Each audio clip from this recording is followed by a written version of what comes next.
I would like to welcome on stage the CEO of Software Illuminati and game veteran industry, John Kimmich. Where is he? Oh, sorry.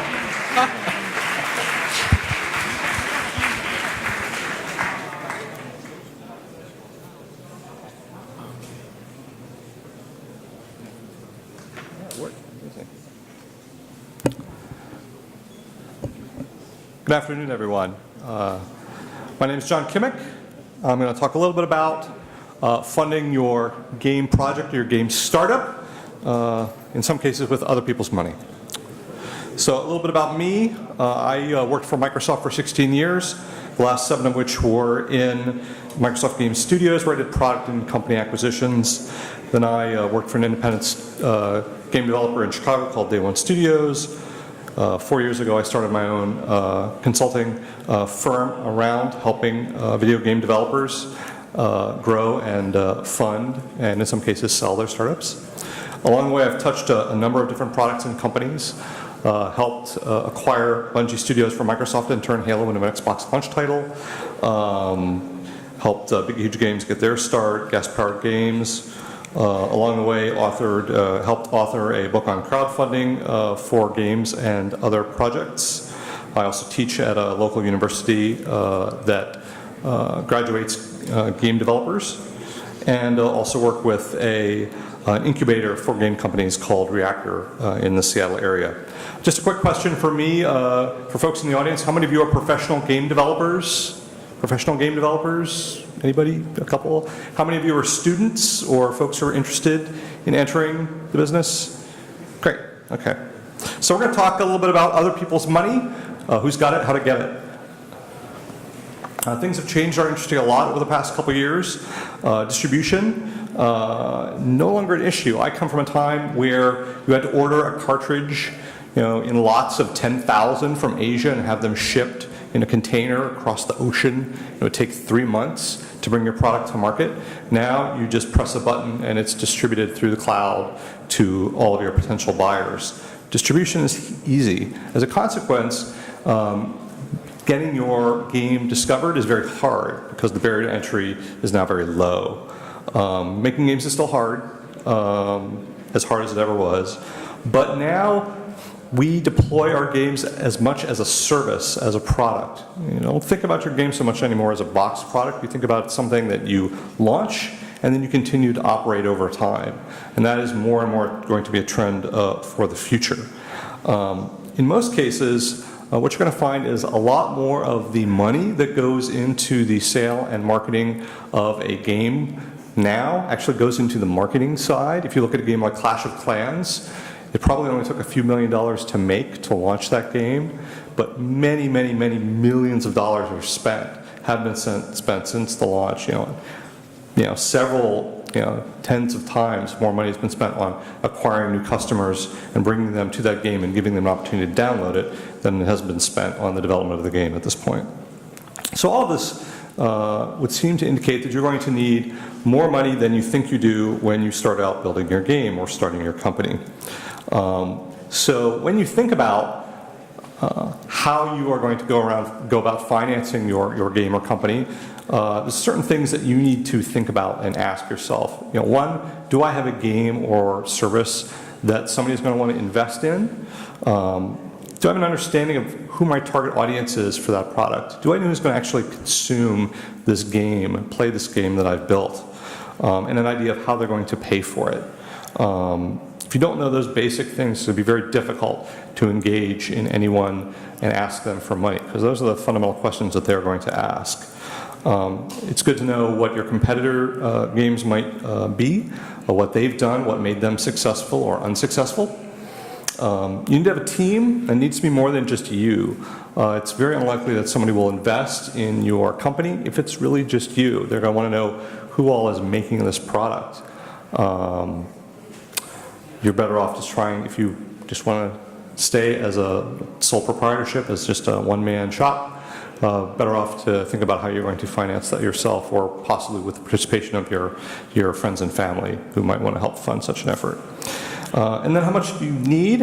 and then how much control are you willing to give up? Because one of the realities of taking other people's money is once they've given you money, they feel that that gives them some right to tell you what to do. And whether you like it or not, they're going to do so. So understand what the consequences are going to be of taking that money. So who are some of the folks who have money? I'm going to list a bunch of them and give you an overview of all of these here today. And then I think we'll have a couple speakers who follow me who will then talk about what they did and give you the actual practical details of what worked for them. So who has money? You have money, hopefully. You have credit cards. You can get loans. Your friends and family, partners, and I would include in this publishers and potential distribution partners who might want to invest in the completion of your game or in your studio. Your customers have money. We used to think that we could only get customers money after we actually ship the game, and with services like Kickstarter and Indiegogo, that is no longer true. And I'll talk a little bit about that in more detail. Governmental organizations oftentimes fund the development of media products. This varies a lot from state to state or country to country, and so you'll need to look at what's available in your particular locale. Then you have private organizations, and I would include in here incubators and accelerators. And I think you'll hear a little bit more about that here this afternoon. And then finally, investors, angels and VCs, and I'll talk a little bit about each one of those. So let's start with you. This is what's called bootstrapping, pulling yourself by your bootstraps, funding and developing your product with your own resources. Many great entertainment products have started out this way. The example that I would note here would be a filmmaker called Robert Rodriguez, who basically started with nothing but a camera and $7,000 that he could charge his credit cards, and he made the movie El Mariachi. And since then he's gone on to make quite a few other much larger films. But this is how he got his start, and this was actually a profitable film for him. And it was the first film he made. So the advantages of bootstrapping, and they are significant, are you don't need to prove anything to anybody. You don't need to answer any questions. Nobody's going to tell you, what to do, and nobody's going to ask you why they should believe in you. You have complete control. You own everything that you make. Nobody's going to try to take away the ownership or the licensing rights or the right to make plushies from the characters in your game. The disadvantages are you're on your own. If you run into a problem, there's nobody else who's going to swoop in and solve it. You have to fix it yourself, and not everybody's up for that. No safety net. So another sort of variation on this theme is I'm going to do work for others. I'm going to help develop their intellectual property, help develop their games, build their websites, and then I'm going to take the profits from that and reinvest them in the development of my own original IP and my own games. This is a great strategy. I see lots of developers use this very effectively. One of the challenges you will face is, can I actually maintain focus on two things at once? Is my team sufficiently diverse and skilled to be able to do that? Not every team can. I've seen very large, very successful studios that create $100 million products who are incapable of doing two things at once. So that is something you're going to want to understand if you pursue this. You may find that your work for hire work takes over and actually prevents you from doing your own original IP. So that's work for hire. So in summary, just bootstrapping in summary, another important consideration is, are you making art for yourself or are you making commercial art? If what you're doing is creating work that you wanted to play and you don't really care whether anybody else wants to play it, it's just something you want to will into being on your own, that's what's called being an artist, and that's great, but most artists die penniless, alone, and forgotten. That's the difference between art and commercial art. Commercial art has a target audience who is intended to buy it. So think about what it is that you're actually trying to achieve. Are you making art or are you making commercial art? If you don't need the money, don't take it. If you can do what you want to do yourself, you should, because you will have much more control. And the best time to take money from other people is when you don't actually need it, because that's the point at which you can walk away. And then that is the point at which you have the most leverage and are able to negotiate the best terms of a deal for what it is you want. So bootstrapping gives you maximal control. It also gives you maximal risk in the sense that you have nobody else to bail you out. If you're going to pursue this, or if you're going to pursue some of these other strategies, another thing to think about is what can you take advantage of in terms of festivals and awards. Some of these come with small amounts of money, but they also give you validation of the concept from an audience of critics who presumably know what they're talking about. And that can be very valuable down the road if you receive a couple of awards to actually use that to raise money from some of these other sources. So if it's not you that's going to be the source of this money, people are going to start asking you questions, why they should invest in whatever it is you're building. What problem does this solve? What fantasy does this game fulfill? Are going to be pretty common questions. Who is the target audience? Who are the people who are intended to buy this? Where do they consume media? If you want to reach out to them and market to them, where are you going to go? What websites are you going to go to? All of these are very important questions when it comes time to sell your product. And then why should I believe in you? As a team, what have you done that gives me faith that you're going to actually be able to deliver on the promises you've made to me as an investor, as well as the promises that you've made to your players in the game? So this list of 11 questions here are the common questions that are usually, if you go to an angel, or you go to an investor, or you go to a potential distribution or publishing partner, many of these are quite the common questions that they're going to ask. And this is a good list of questions to sort of think about as you are building your case for why somebody should fund your game or your enterprise. What's the fantasy you're trying to fulfill? What's the game you're trying to build? How are you going to build it? How do you make money at this? How are you going to actually monetize those customers? Is it a premium product? Is it free to play? Who is the team? What have they done that makes me believe they can actually do this? Is there some special sauce that you have that nobody else knows that you can actually either patent if it's a technology, or it's something that you can sort of retain and build on as just know-how in terms of what it takes to make this kind of game? And then what's your plan, and how you're going to achieve it? And then what are you asking me for, just in terms of money as an investor? So after you, next up is friends and family. So these folks are going to invest in your endeavors because they love you. You're a loved one of theirs. They don't care about so much return on investment, some of these other issues. They believe in you because you're a friend or you're a family member. And that's great. I mean, those are very easy folks to approach and ask for money. The downside of taking money from friends and family is if your enterprise, if your game is unsuccessful, you've just taken their money and flushed it down the drain, and it's gone. And that makes for a very uncomfortable holiday visit when you go back to your folks and say, sorry, Papa, I just lost $100,000 of your money making this thing. Oops. That can be kind of an uncomfortable conversation. So an example of this is some students of mine. For those of you who are students out there, these are some of my students from DigiPen who graduated a year ago. They have formed a company called Good Mood Creators, and they're building a game based on some work that they did as students. And they're bootstrapping, but they're also supported by their friends and family as well. And that's enabled them to build a pretty solid team and build a pretty solid product. And down the road, they'll decide whether it's something they want to self-publish or whether they want to seek a partner for it. Next, we have monetizing our customers, trying to get our customers to fund our game before it's done. Generally, this is the realm of crowdfunding and Kickstarter. It's not begging. It is trying to get people to pay for something that they believe in, something they're going to love, before they actually get to play it. The important consideration here is, A, do you know where to find those people who are going to back your game on Kickstarter so that you can actually tell them, hey, go to Kickstarter and check this thing out? So you need to know where those folks are, and you need to be able to make a compelling argument that what you're going to build is cool and that you can actually build it. But if you do that, there's really tremendous potential here. This only works for products that you're going to sell to consumers. If you're building a technology that allows people to make better games or make them faster, if you're trying to build the next Unity engine, you're probably not going to be able to crowdfund that because it's not something that consumer is going to buy. So a couple examples here. I have 3.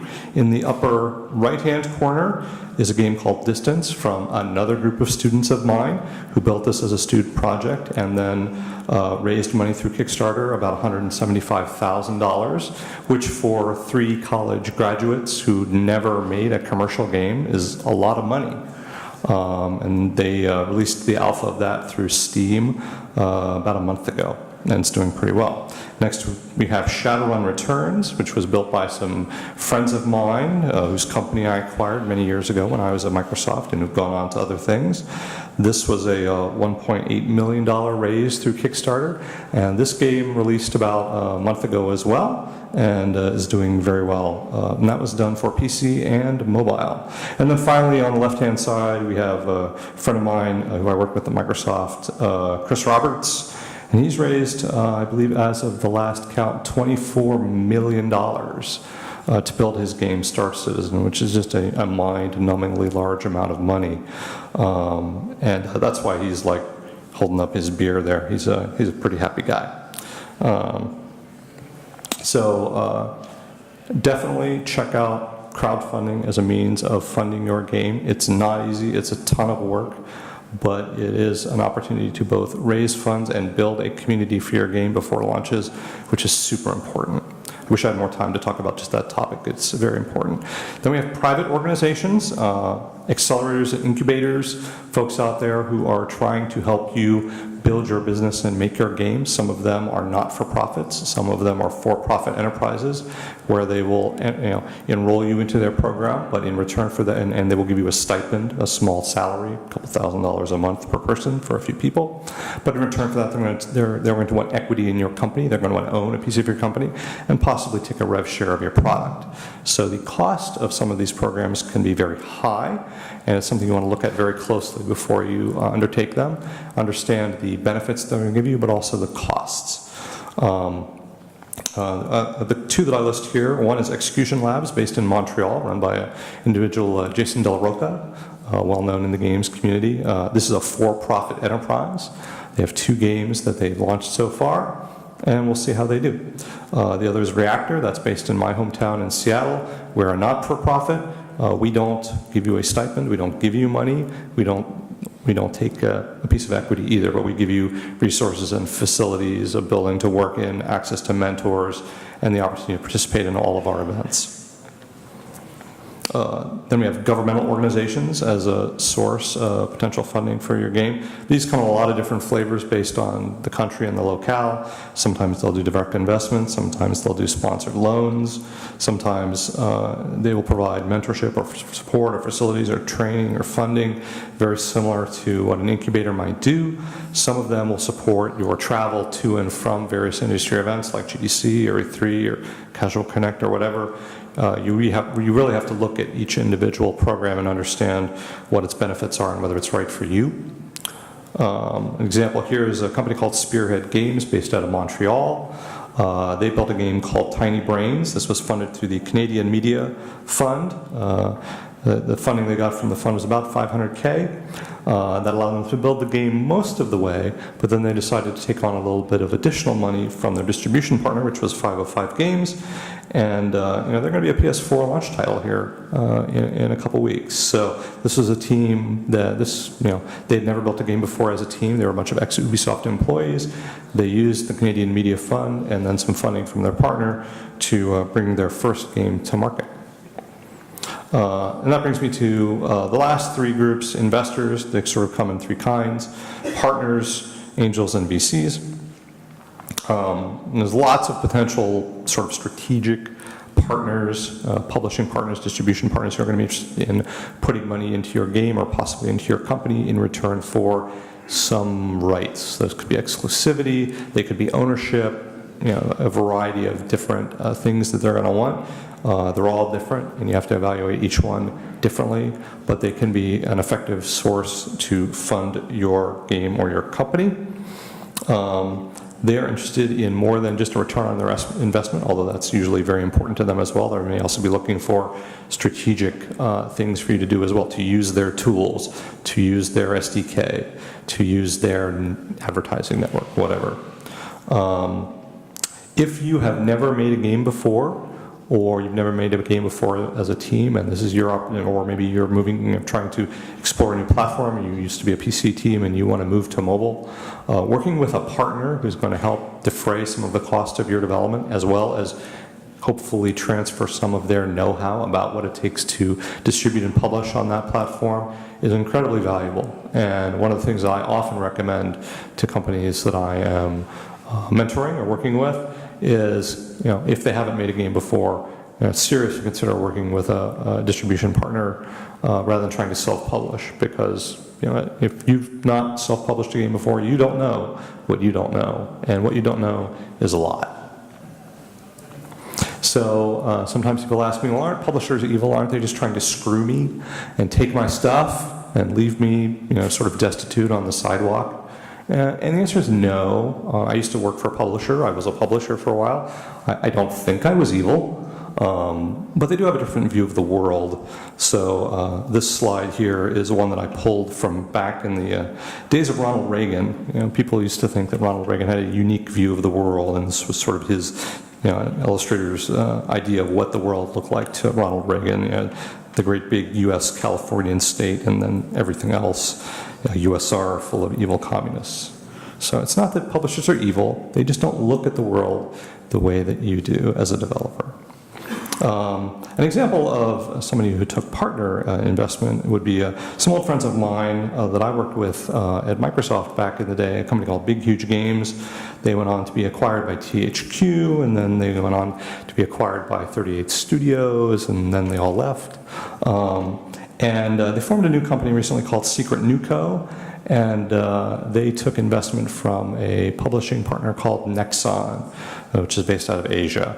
And I won't go into the details of sort of why that was the right partner for them, but it was a really interesting opportunity for them to utilize both the resources and the wealth of that large Asian publisher to kickstart, to use the phrase, to kick off their new company. So then we have angels. So these are basically high wealth individuals who are interested in putting some money oftentimes into their passion. So they're like, I've made millions of dollars in heavy industry, but I love to play video games, and I'd like to dabble in that. Well, if you can find someone like that, they're an interesting source of investment capital, because they're motivated by passion or fun or wanting to enter a new industry as much as ROI. So they're not just solely ROI focused. They are, however, mysterious and hard to find. There is no yellow pages. There is no Google search that you can do for find me, wealthy individuals who want to fund video games. Such a thing does not exist. So the only way that you find these folks is by doing a lot of networking, both within our industry and then folks who are hangers-on who you may find that are interested in video games but haven't done anything in that industry or not capable of doing so, but are interested in funding it. An example here is a company called Hidden Path. So they had kickstarted a game called Defense Grid 2, and they raised $250,000, something like that.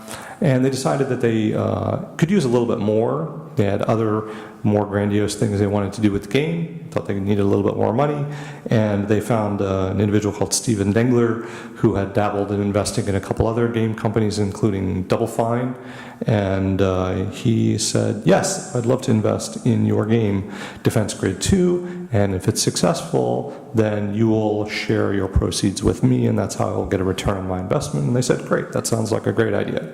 And that's what they did. So that game hasn't shipped yet, so we don't quite know how that's going to turn out. But they're a good team, they're smart guys, and I think they'll do pretty well on that deal. Finally, we come to venture capitalists.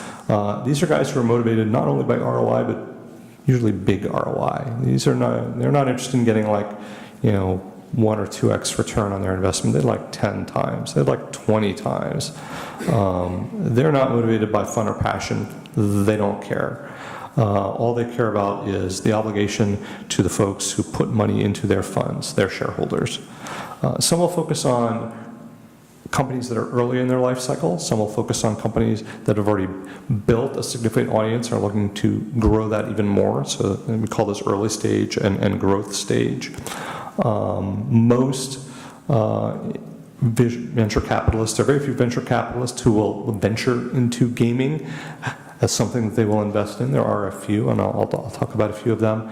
But fundamentally, games are a hit-driven business. Some games hit and become massive successes. Minecraft.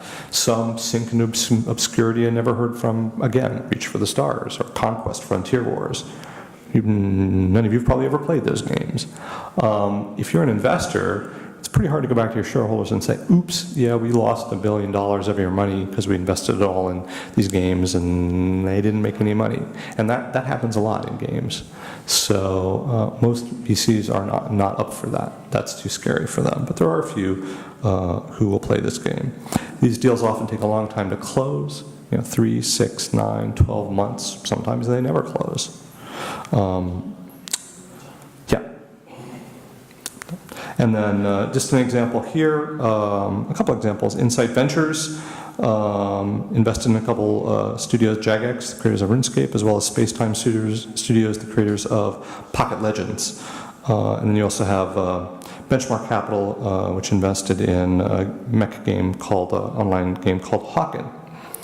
So just to summarize things, if you're going to consider taking other people's money to fund your project rather than to bootstrap it yourself, understand what you're building, understand the questions that you're going to be asked, be realistic about what your team can accomplish and what the market opportunity actually is for your game. Don't take $1 million for a game that's only going to do a couple $1,000s worth of business, because that's just going to lead to a lot of disappointment and lawsuits occasionally. Understand what your partner is looking for in the relationship that they're considering. Super important to understand that going in. And then finally, don't forget to have fun, because if you're not having fun making your game, I can assure you that the people who play your game are probably not going to have fun either. Thank you very much.